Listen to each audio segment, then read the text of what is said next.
Сәлеметсіздер ме, аяулы да ардақты ұстаздар қауымы.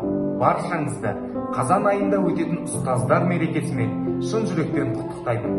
Ауданымызда өтіп жатқан ұстазымды құттықта челленджін пайдалана отырып, өзімнің ұстазым, география пәніне қызығушылығымды оятқан бүгінгі таңда мектептегі тәлімгерім Шынжырбаева Парзия Ғабиденқызын келесі өлең жолдарымен құттықтауды жөн деп санадым.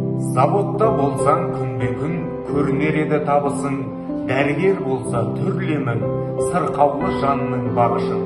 Ал сенің еңбек жемісің өзгеше тіпті басқадан, ол өзін арнап ел үшін осынау жүрген жақсы адам.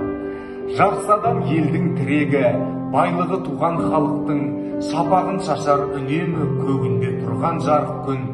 Сен жастың қамын шертесің, тағдырын ойлап толғанып, әр үйдің бір-бір еркесін үйреттің өзің қолға.